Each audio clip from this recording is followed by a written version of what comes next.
Well, good day, everybody, and welcome to the program. I'm Brad Miller. It is countywide, and holidays are upon us, and we like to, at this time of year, bring in some experts on fire and home safety, health safety, things that you should know and probably already do, but it bears repeating and being reminded of as we get into the holiday season. The Cottonwood Fire Marshal is Rick Contreras. For how long now have you been doing that? Right at 20 years coming up, and 26 years with the city of Cottonwood. We're going to expect you know what you're talking about on this show. Well, I don't know. We'll see, And you've brought with you a first-time guest on this program, Chris Matthey, as fire inspector. Yes, sir. I say that right. What's the difference? Yeah, what's the difference? They're looking at each other. They say they don't know. I don't know. So I'm the division chief of the Cottonwood Fire Department and running the Fire Prevention Community Risk Reduction Department. Okay. It's a division, and Chris is the fire inspector. He works for us and handles a lot of our inspections in the community and public education and outreach. New home builds and things like that? Yep, all of it. Sure, all inspections from commercial to residential. Okay. And you're a local guy. I am. I was born and raised here. You know every corner of Cottonwood. I do. Well, I like to think I do. Good for you. We appreciate both you guys, your service, and let's talk safety today. A lot of these things, it seems like you guys are common sense, but you'll know as public servants in the community, sometimes we get lazy or sloppy or forgetful, and little things can happen, and little accidents sometimes can become big ones. And that's why we do this show every year around holiday time and talk about home safety, really. I don't want to worry about parsing things out too much between Thanksgiving and Christmas. I do want to talk about the deep fried turkey. I want to talk about some other things. But isn't it right, Rick, that many home accidents of many different kinds seem to happen, A, around holiday time, and B, around the kitchen area? Yeah, that's true. Nationally, for many years now, the number one day for kitchen fires is, of course, Thanksgiving. Yeah, you go. Number 2 day is Christmas. Number 3 day is Christmas Eve. And it makes sense, we're in the kitchen cooking and have guests over, and it's a big day, and it's NFPA, National Fire Protection Association, always has stats on this, and sometimes they're 2 years back because they're gathering the data, but sure, it's a continuous thing, Right. Everybody sees that across the country. Why we do this little focus when it gets to holiday time. People are excited. They're happy. They haven't seen family in a while. Maybe the wine's flowing a little tiny bit. That can be a factor too. Yep. But all of these things can kind of add up before you know it. You got a little bit of a problem. I want to talk kind of first of all, because we were just thinking about this, kind of taking down Halloween decorations at our house and thinking about Christmas coming up soon. Just home injuries can sometimes be inflated. Those statistics around this time of year, people are getting on ladders where they normally don't, and doing those. Is that right? Yes, and it's your common injuries, whether it's at your home or at your work, slips, trips, and falls. And this time of year, we're getting on ladders for Christmas lights, those things. We have a little frost maybe on the roof, maybe the ladder's a little bit slick. Wet roof. So, yeah, definitely, if you're capable, use safety, common sense. If you're maybe getting my age and shouldn't be up on a ladder, it wasn't going to bring you up. Grandpa talk. There you go. Maybe ask for assistance and get somebody in there to help you that can help you out and be safe as possible. Somebody like Chris. Yeah, somebody young like Chris. Sir. There you go. I know you see time now and again, you see somebody on social media who says, hey, we'll come and do it. Younger guys who can get up there and do it and get it done. And good advice to kind of think about that. But even, just kind of around the home, because we're in a hurry and whatnot, a slip and fall in the shower, of course, can happen any time of year.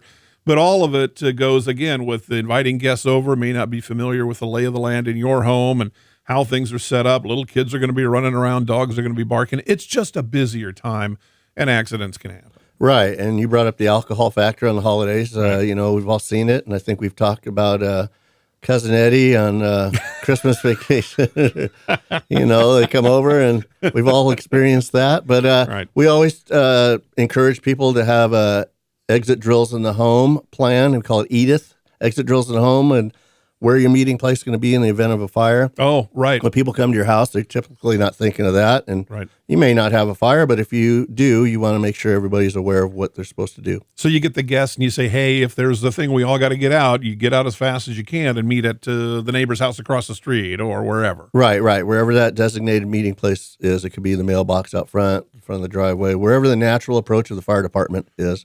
That we're going to come and be able to make sure everybody's out. Here's a story I think I shared with you 20-some years ago or so. You guys went to the schools, and my son came home when he was about 7 years old and says, when are we going to do a fire drill? We'd never done one at our house. So it's the little ones that are reminding you to do that. And it seems like kind of a silly thing, but darn it, the kids figure it out. And we should too. Chris, you're over here nodding your head. You remember doing them, I'll bet. Oh, I do. Not too long ago, but isn't that right? Yeah. You should have a fire drill. Do it in your house. Yep. And make sure they know the sound of that smoke alarm when they hear that sound go off, so they know what to do and know how to get out. And get your smoke alarms fixed up. Do you guys still help with those? I know with older folks, sometimes you could come and help. Is there a program or? Yeah, we do still have that program, and anytime anyone needs help, we can come out and help change the batteries, test them for the people. Just simply if they don't want to get up on the ladder or feel comfortable, we can come out and get that done for them. Okay, that's getting done. Again, we're talking with Cottonwood fire officials today, but I'll bet most jurisdictions, local jurisdictions for folks listening elsewhere around the Yavapai County area, will be offered that same kind of thing. Yeah, absolutely. Just call your local fire jurisdiction, and I'm sure they'll be glad to help you. Come out and do it. Absolutely. I want to talk about the deep fried turkey. I had one. I'm terrified to do it on my own. I'm not gonna. Right. For all those old man reasons you mentioned before. Is this still a problem? It seemed like a few years ago we were hearing about these fires more often, maybe not necessarily here, but around the country. Maybe I know I've seen them, and maybe a lot of our listeners have seen those YouTube videos that can go wrong really fast. Some fire department demonstrations doing those. And gosh, that can be a yummy but a dangerous thing. Do you guys still see these? Yeah, and I don't know if it's increased in fire calls, but I mean, a lot of people are doing that. And so there's some basic recommendations. Phoenix Fire has a great video out on it, their demonstration. NFPA, again, is a great resource, but there's some basic recommendations. You don't want to overfill your pot with oil. That's the key, isn't it? Yeah, it's one of them. You want to make sure there's a working thermostat on that so it doesn't overheat the oil. You don't want your turkey frozen or wet with water. That's the thing. If it has oils or butter on it, that's different. And you don't want to do it inside the house or within 10 feet of the house, right? Or under a covered porch. We would try it in the house, but you don't do it in the house, that's for sure. The conversion rate is massive, and just a little bit of that fire will just turn into this big fire really quick. What do you mean by conversion rate? Well, like a lot of times steam or those oils, water, anytime that you fried, if you've accidentally splattered a little bit of water into the fryer, you notice how much it reacts. Well, when you're talking about a big turkey into a pot, it can be a really big, instant flames. And if you watch some of these videos that are in FPA and those sites on YouTube, you could exactly see what that looks like. One of the recommendations I saw was to take the turkey and the actual one you're going to cook on the day, fill the pot with water, dip it in there, and get your water line, and then fill it with oil. Is that a proper way to measure? So that when measuring, beforehand. Beforehand. No heat's on. Right. You do it like that, and it seemed to me that would give you a pretty decent idea of where your level's going to be. Because what happens is people put the oil in, they don't measure it, stick the bird in, it overflows, and boom. Yeah, right. And it's a big problem. Yeah, like a dunk test you're talking about almost. Yeah, absolutely. But if you're going to do that, make sure that turkey is dry and moist free from water. The water's one of the keys. If it doesn't start a fire, it's going to splatter and can cause minor burns, even if you don't get to the big burn. Right, because you can be looking at scalds and those kind of things, for somebody. So you want to have proper mitts and gloves and those kind of things when you're going to do that kind of event. Be really careful. You were talking something, Rick, I want to mention a little bit of a sidebar, but that restaurants, the way modern restaurants are built and hopefully retrofitted, and even some of the oils that are used now kind of in commercial cooking, it's a different game than it was. Can be a little bit tricky. Yeah. Versus when me and you were kids, bacon grease and lard, the good stuff, but now it's healthy oils. Those oils will burn at a hotter temperature. In commercial cooking hood systems, it was a dry chemical reaction system that would deploy if there was a fire. Now it's a wet chemical because those oils burn hotter, and the wet chem smothers the fire. And if there's an event, like a foam, like a foam. Okay. So like when we've gone to those kind of fires here in town, at restaurants, and the reason why Yavapai Broadcasting isn't calling us for the big fire that happened at the restaurant is because that system did its job. It was a minor fire. Kept it at bay, and then we show up and take care of the rest of it. Okay. And then the cleanup ensues. So we don't want to see fires anywhere, residential or commercial, but it's typically like around 88% of businesses, even with insurance, don't always recoup from a big fire like that if they Right. have a massive fire. And those same kinds of dangers are at home where you may not have that kind of a hood system, or Exactly. probably don't. Probably, no, you don't. Yeah. And yeah, so we definitely don't want a fire in our home. And it's pretty devastating. I've had a fire in my home Is that personally right? in 1996. Cottonwood Fire came and put it out. The neighbor kid set my house on fire. Well, So laugh about it now. It wasn't funny then. Wasn't but funny. It just, so when I interview people as an investigator, I know what they're going through professionally, but also personally because I've been through it.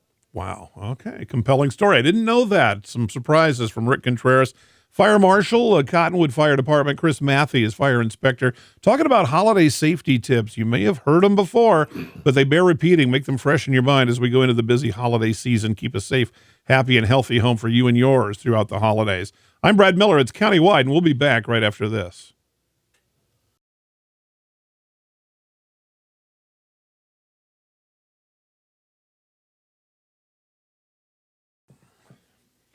We welcome you back to the program. I'm Brad Miller on Countywide. Rick Contreras, Cottonwood Fire Marshal. Cottonwood Fire Inspector is Chris Matthey. And Chris, let's talk a little bit, because I don't think I'm doing it right at my house in Clarkdale. Fire extinguishers. I think a lot of people have them in their homes. Certainly, I would imagine you guys would recommend that be the case. Always, yes. Okay, where I've got one just like right off the kitchen, so right there, so I can get at if there's like say a stove fire. Yeah, that's perfect. You always want to have one near where you have an open flame or Yeah. you're doing any cooking like that. Okay, now how big? And let's kind of consider the hall. Say a 2,000 square foot home. Yeah. So Where do I need fire? Not fire alarms. Different thing. We need those too. yeah, we always want to make sure we have those. But fire extinguishers. Okay. Talk me through it. Yeah, so we always recommend having them in your home within 75 feet. And then 5-pound ABC fire extinguisher is the most common you'll see out there and is the best one to have. It'll Okay. cover all those, that A type of fire, B type of fire, and that C type of fire. Okay. Now, what do you mean by that? ABC. The A fire, wood, paper, trash, common fire. Oh, okay. All right. B All right. is All right. like flammable liquid. C is electrical fire. The fuels. Yeah, Yes. the different types of okay. fuels. All right. Now, my fire extinguisher will denote if it's effective against ABC. Yeah, and it has little pictographs on it, and it shows what an A fire, B fire, and C fire is. Okay. So yeah, they're very common, and we offer that fire extinguisher training. We explain that to our citizens of how to use a fire extinguisher, what their uses are, and where to place them. Okay. So a woodpile fire is different than a stovetop fire is different than a battery fire. Yes. Yep. I mean, pretty much. And so you want to Okay. have the right tool for anything yeah, you need, yeah. right? So, Like anything. Yeah, so anything. So a fire extinguisher is the same key. You want to make sure you have the right system, just like we talked about the commercial cooking hood fires. Yeah. Instead of a dry chemical powder Same comes thing. out, now it's a wet chemical because of the situation. Okay. And when you say 5 pound, does that represent a charge or is that the weight itself of the? Yep, that's the weight and how big that fire extinguisher actually Okay. is. So I mean, I think most of us can picture them. These, you can see them in hardware stores. Yeah. Is that what you're talking Yeah. about? Okay. And so you'll see commonly it- available. A lot of people have those 2.5 pounders. They're a little smaller. Those will still work great, but they just don't have as much powder inside of them. So you're going to run out a lot quicker than Recommend you a would little with a bigger. 5-pound. Yeah. Okay. And they're not crazily expensive Uh, from what I've seen. For what they offer. No, not too bad. Yeah, they're going to keep you safe, so it's definitely worth the money. Okay. So again, kind of home protection, one in the kitchen, probably one in the garage, anywhere you might have open flame. Yep. Yeah, and if you don't know how to use one, give us a call. Okay. Call Do you you- do, are those like scheduled things or individual these We'll, trainings? we'll do it however the community wants it. Okay. We encourage people, if you wanted to get your church group together, the Boy Scout group, you're just your local friends, or you and your wife, will come and we'll offer that training for you. Okay, get it all kind of set up and kind of figured out. I want to talk a little bit about decorations and decorations is one thing. Candles, they're smell lovely. A lot of times I think especially ladies seem to kind of like candles, especially around holiday times. They're popular as gift giving items, and so here again, people are going to have maybe candles out because they're so nice to have. And if especially you don't have them burning all the time. I remember one time we had a candle burning in our house. We forgot where we had set it. Oh yeah. Went to bed just without even thinking about it. Woke up in the middle of the night and there was no fire, thank goodness, but only because of the grace of God. Right. Could have happened right, easily. Cat right. knocks it over and so on and so forth. What do you guys say about candles? Yeah, especially with the holidays coming up, you want to keep those lit candles away from decorations and always other things that can burn, especially if you have kids running around in the house. Keep them out of reach from them so they can't reach up and grab them, pull it down on themselves and burn them, starting a fire with that way. The common thing and the attractive thing about candles is that open flame and the smells and all of those kinds of things. Are there kinds of candles, like the kinds that come in glass that are covered, or are they a little bit safer, or are they all open flame and that's what you got to deal with?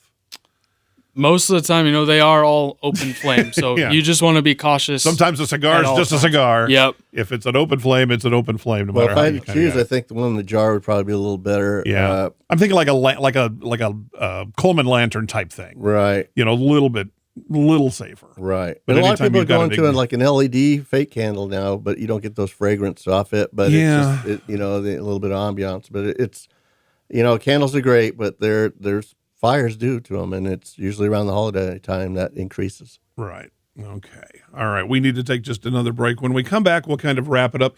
We are going to do a second program with the guys, and you'll hear it a couple of times throughout the holidays. I want to talk about Christmas trees, real, artificial. Is there a difference? I'm sure there certainly is. And we're going to do also in our additional program, battery safety. Rick's got a whole thing about different kinds of things. We live in an electronic world these days, and batteries drive all of those kinds of things, and they can produce fires that are can be very quickly devastating in the home or anywhere else, really. We'll take another short break. We'll come back, wrap it up. Rick Contreras, Chris Matthey, our guests. It's Countywide, and we're back right after this.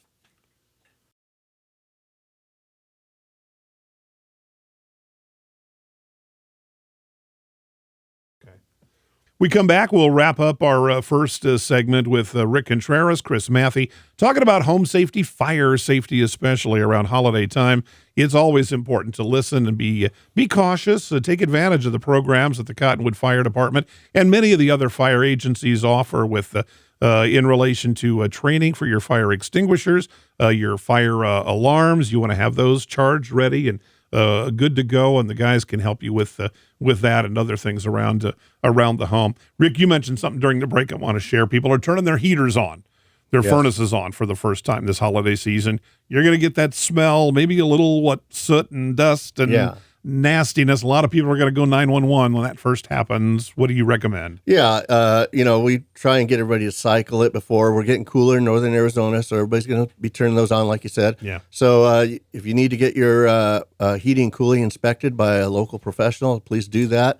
We want to make sure that you don't have any problems during, we're getting into our second fire season. Structure fires will now start increasing. Wood stove fires, heaters, those kind of things. And in the spring, we're back to the wildland thing. Right. But so, it's always good practice every year to make sure that, everything's in good working order. Let's talk a little about fireplaces and wood stoves and whatnot. We've had fires. Listen to me. You've been on them. Yes. Where those coals aren't out. They get thrown in a bucket and outside, and boom, there's a problem. Again, just tell us again. And common practices were, some of the people we've interviewed, it's like, I've been doing this forever. I put my coals in a bucket and I threw them in my garbage can, and they did it for 4 years and got away with it. And then it's all overnight, then they get this fire. So no, you got to put them out in a metal pan, water, stir them cold, and make sure they stay in that metal pan in a couple days. You don't want to mess with it. We've seen this time and time again, and a lot of people say they know what the practice is, but they just didn't do it. That's right. All of us know we need fire extinguishers. All of us know we need fire alarms. All of us know all of these things, but we're humans. So we get distracted or forgetful or whatever the case may be. It'll never happen to me, right? It'll never happen. I'll never have a fire at my house. Yeah, unless the neighbor kid comes over. Yeah, unless the neighbor kid don't like it. All right, guys, we appreciate, again, we thank you for your service, what you do, keeping our community safe, and your advice on this program. We're going to do a second segment with the fellas. And we're going to talk a lot more kind of about Christmas trees, real versus artificial. We'll get a vote on that and how it could affect you and your family. And we're going to talk about batteries. That's a whole new world of potential fire hazard and fire issues within your home. So talking more with the guys, Rick Contreras, Chris Matthey, on another segment of Countywide. I'm Brad Miller, and we'll see you next time.